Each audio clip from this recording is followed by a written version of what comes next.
Protecting your boundaries is one of the most important acts of self-respect you can ever commit to in your life. Boundaries are not walls meant to shut people out. They are the invisible lines that define who you are, what you stand for, and how you deserve to be treated. Without them, you leave yourself open to manipulation, emotional exhaustion, and situations that chip away at your self-worth piece by piece. Sadly, there are people who will push, test, and even trample your boundaries if you allow them, and often they do it under the disguise of care, love, or friendship. That's why you must be alert and unapologetic about guarding those lines. And when someone asks you for something that makes you uncomfortable, something that forces you to compromise your values, your morals, or your dignity, you have every right to say no. In fact, saying no in those moments isn't just a choice. It's an act of survival for your emotional and mental health. People who truly care about you will respect your no. They won't guilt trip you. They won't try to twist your words or make you feel selfish.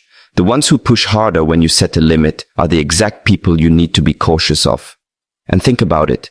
Every time you give in to a request that violates your personal standards, you're teaching the other person how far they can go with you. You're silently telling them, if you push me hard enough, I'll bend.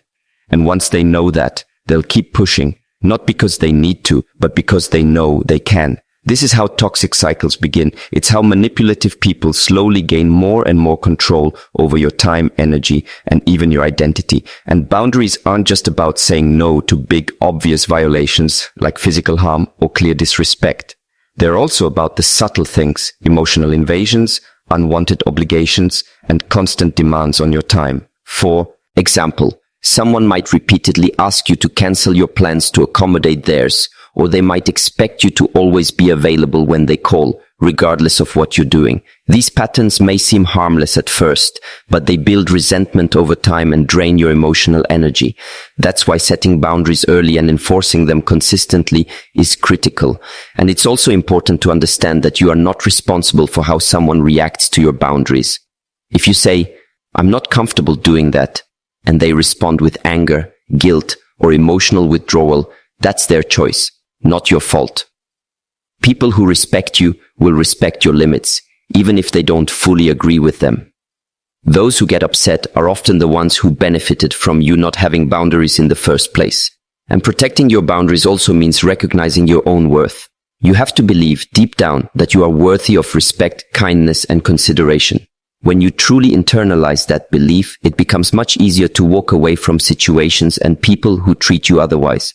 The problem is, many people, especially women, are conditioned from a young age to be accommodating, agreeable, and self-sacrificing. Society often praises you for being easy to get along with, or always there for everyone.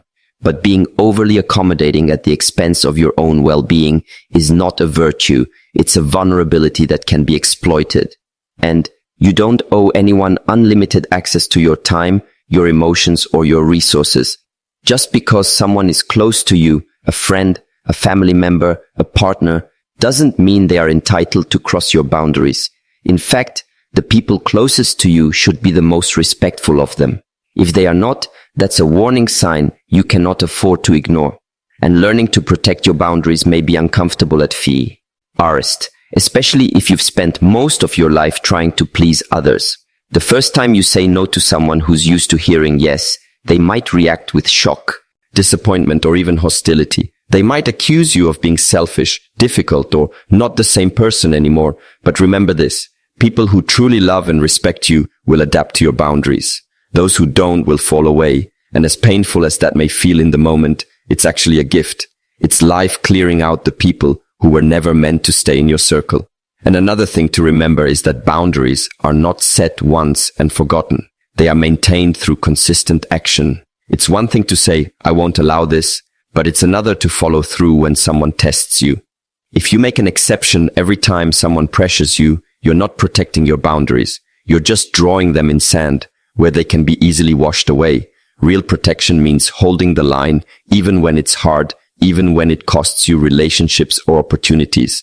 And you also have to understand that protecting your boundaries isn't about being rude, cold, or unapproachable. You can enforce boundaries with grace, kindness, and firmness at the same time. For example, instead of saying, "Don't ever call me after 10 p.m., you can say, I value my rest and try to be asleep by 10, so I won't be answering calls after that time. The message is clear, but it's delivered respectfully. That's the beauty of boundaries. They're about mutual respect, not hostility. And yes, there will be moments when people try to convince you that their needs are more important than your boundaries.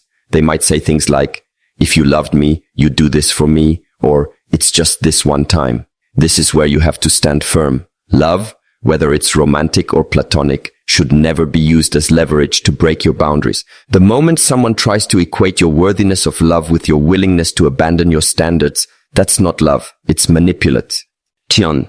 And protecting your boundaries also helps you identify the right people for your life, the ones who stay even after you've said no, the ones who don't punish you for prioritizing your well-being, the ones who never make you feel like your limits are unreasonable or inconvenient. These are the relationships worth nurturing because they are built on mutual respect and understanding, not on control or exploitation. And one of the most powerful things you can do for yourself is to become comfortable with the discomfort of someone being upset with you. If you can sit with that feeling and not give in just to make it go away, you become unshakable. Your self-worth no longer depends on external approval, and your boundaries become a natural extension of who you are. This kind of strength not only protects you from toxic relationships, but it also attracts healthier ones. And ultimately, protecting your boundaries is about choosing yourself. It's about deciding that your mental, emotional, and physical well-being are worth more than temporary approval from people who don't have your best interests at heart. It's about standing in your truth, even when it's unpopular, and refusing to shrink yourself to make others comfortable. And when you live this way, you send a powerful message to the world. I am not for everyone, and that's okay.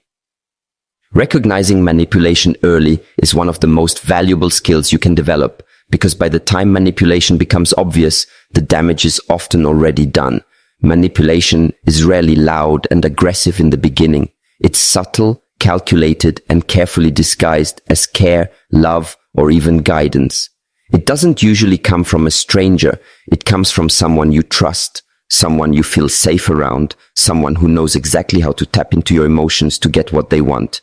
And if you don't learn to spot the signs early, you can find yourself trapped in a cycle where your needs, feelings, and voice slowly fade into the background. And manipulation often starts small. It may come in the form of innocent requests that seem harmless or comments that are wrapped in humor but carry a sting of truth. For example, someone might say, "You're so much nicer when you're around me," or "I thought you cared about me, but I guess I was wrong."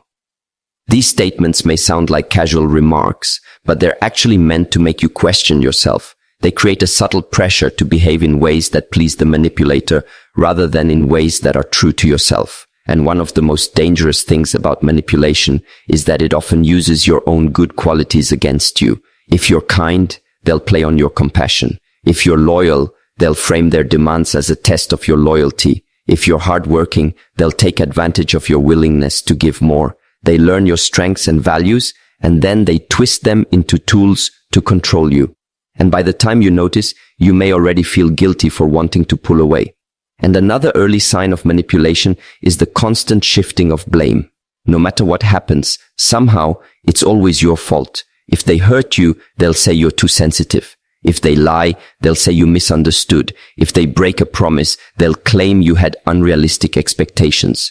Over time, this erodes your confidence and makes you second-guess your own perceptions. You begin to wonder if maybe they're right and you really are the problem. That's exactly where a manipulator wants you, doubting yourself and relying on them for the truth.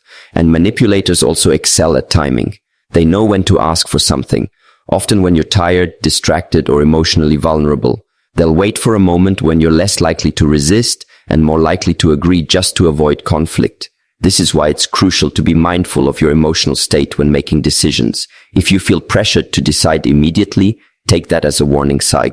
And healthy relationships allow space for thought. Manipulative ones push for urgency. And gaslighting is another common tactic, and it's one of the most damaging forms of manipulation. This is when someone makes you doubt your own memory, perception, or judgment. They might deny saying something you clearly remember, or they'll insist events happened differently than you recall. Over time, you begin to lose trust in your own mind, which makes you even more dependent on the manipulator's version of reality. By recognizing this early, you can avoid being pulled into a mental fog where they control the narrative. And emotional blackmail is another red flag. This is when someone uses fear, obligation, or guilt to get you to do what they want. They may say things like, "If you really loved me, you would," or "You'll regret this if you don't help me." These phrases are not acts of love. They're weapons designed to make you feel responsible for their happiness, safety, or success. The truth is, you are not responsible for managing another person's emotions or fixing their life. Healthy relationships are built on mutual choice, not emotional debt. And recognizing manipulation also means paying attention to patterns, not just isolated incidents. Anyone can have a bad day and say something they don't mean. But if you notice a repeated pattern of guilt tripping, blame shifting, and emotional pressure, that's not an accident, it's a strategy. Manipulators rely on consistency in their tactics because it slowly wears you down, making it easier for them to maintain control over time. And another subtle sign of manipulation is when someone tries to isolate you from your support system. They might criticize your friends, suggest your family doesn't really understand you, or complain that you spend too much time with others. On the surface, it may look like they just want more of your attention, but the real goal is to cut off the people who might notice the manipulation and call it out. When you're isolated, you become more dependent on the manipulator, and they can tighten their grip without interference. And one of the most empowering things you can do is to trust your instincts. If something feels off, even if you can't quite explain why, listen to that feeling. Manipulation works best when you ignore your gut and give someone the benefit of the doubt over and over again. Your instincts are a warning system. Don't silence them just because you care about someone or because they have a convincing explanation. And recognizing manipulation early requires self-awareness and a willingness to set boundaries before things get worse. It means paying attention to how you feel after interacting with someone. Do you feel drained, anxious, or guilty? Do you find yourself constantly trying to prove your worth to them? Do you feel like you're walking on eggshells, careful not to upset them? Those feelings are signals that something isn't right.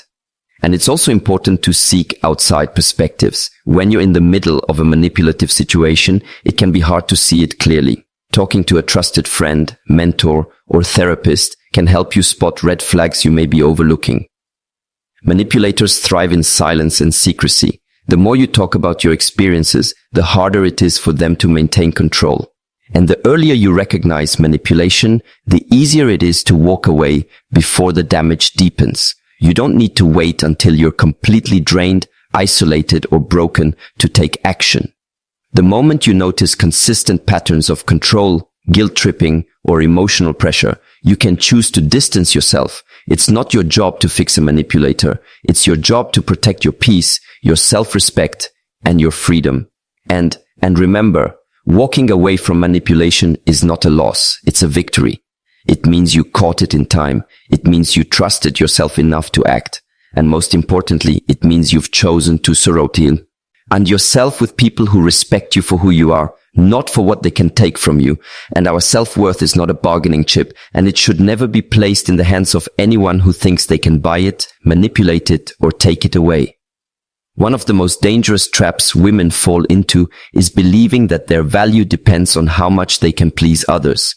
Whether that's saying yes to every request, agreeing to things they're uncomfortable with, or sacrificing their own dreams for someone else's comfort. But the truth is this: you are not here to earn your worth through constant approval. You already have worth, and it is not up for negotiation. And when you tie your self-worth to approval, you put yourself at the mercy of other people's opinions. One day they might praise you, and you feel on top of the world. The next day they might criticize you, and suddenly you feel small and unworthy. That is a dangerous roller coaster to live on, because your sense of value becomes unstable, dependent on forces you can't control. And the reality is, some people will only give you approval when it benefits them, when your choices align with their desires, when you put their needs above your own, or when you allow them to take from you without resistance. And living for approval turns your yes into a tool for exploitation. The moment someone realizes you can't stand to disappoint them, they will begin to use that fear against you. They may guilt you into doing things that violate your values. They may pressure you into choices that don't serve you, and because you don't want to lose their affection, you comply, even when every part of you is screaming that this is wrong. But here's the truth you must hold on to. People who truly care about you don't need to be constantly pleased to love you. They accept you with your boundaries intact, and choosing self-worth over approval means understanding that no is a complete sentence. You don't have to justify it, defend it, or soften it to make others feel better. If someone asks you to do something that harms your peace, your dignity, or your future, your refusal is not selfish. It's self-respect. Yet for many women, the fear of being seen as difficult or cold can make saying no feel impossible. We are conditioned from childhood to be agreeable, to smooth over conflict, to prioritize harmony even at our own expense. But harmony bought at the cost of your self-respect is not peace, it's quiet oppression. And you must also recognize the emotional traps that approval-seeking creates. When you try to please everyone, you spread yourself so thin that there's nothing left for yourself. You give away your time, your energy, and your joy in pieces, until one day you look in the mirror and realize you don't even recognize the person looking back.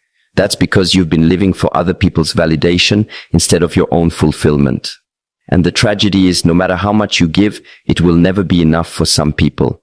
The bar will keep moving, and you'll keep chasing it until you burn out completely. And self-worth, on the other hand, is rooted in an unshakable belief that you are valuable regardless of what you do for others. It's the inner voice that says, I matter, even when I'm not bending over backwards for anyone.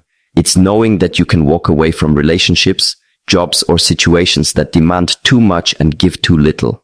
And here's the beautiful thing. When you operate from self-worth, you actually gain more respect from the right people, because they see you as someone who honors themselves and won't tolerate mistreatment.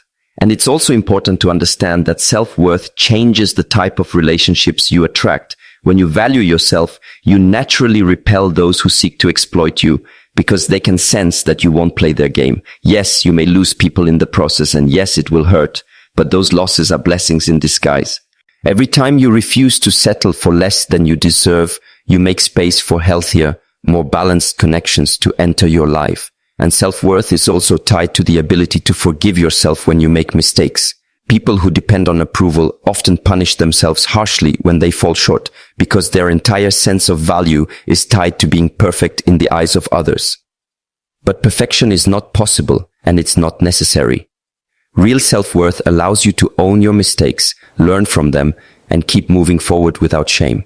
You stop apologizing for existing. You stop apologizing for having needs, dreams, and boundaries. And one of the clearest signs that you've chosen self-worth over approval is when you no longer feel the need to explain your decisions to everyone. You start saying things like, "This isn't right for me," instead of crafting elaborate excuses to avoid conflict. You stop fearing that someone will think badly of you because you've accepted that being misunderstood is part of life. You cannot control how people see you, but you can control whether you betray yourself to earn their temporary approval. And another critical aspect of self-worth is being able to walk away from environments that consistently undermine you. Whether it's a toxic workplace, an emotionally draining friendship, or a romantic relationship built on control, leaving is an act of courage and self-respect. Approval seekers stay in such environments far too long, hoping things will improve if they just give more. But giving more to people who take advantage of you doesn't inspire them to change. It teaches them that they can keep taking without consequences. And choosing self-worth also means getting comfortable with disappointing people. This is one of the hardest lessons to learn, because it means accepting that you cannot be everything to everyone. No matter what you do, someone will think you're wrong, selfish, or ungrateful. That's unavoidable. The key is to remember that someone's disappointment is not proof that you've done something wrong. It's often proof that you've stopped doing something that benefited them at your expense. And then yes, there will be moments when choosing self-worth feels lonely. You may feel the sting of people pulling away when they realize they can't control you anymore. You may doubt yourself and wonder if you're being too harsh. But loneliness caused by self-respect is temporary. The emptiness of self-betrayal lasts far longer. In time, you will attract people who value you not for what you can give them, but for who you truly are. And the most liberating moment comes when you realize you don't need everyone to like you. You stop chasing the impossible dream of universal approval and start focusing on living in alignment with your values. You begin to measure your worth not by applause, but by how at peace you feel when you lay your head down at night. That's the kind of life that's built to last. That's the kind of life where you feel free. Walking away without guilt is one of the hardest but most liberating choices you will ever make. It's hard because we're often taught to believe that leaving a relationship, a friendship, or even a family connection means we've failed, given up, or abandoned someone. From a young age, women are especially conditioned to nurture, fix, and hold things together, even when those things are hurting us. But there comes a point where staying is more damaging than walking away. And when that moment arrives, you have to be willing to protect yourself without carrying the heavy weight of guilt on your back.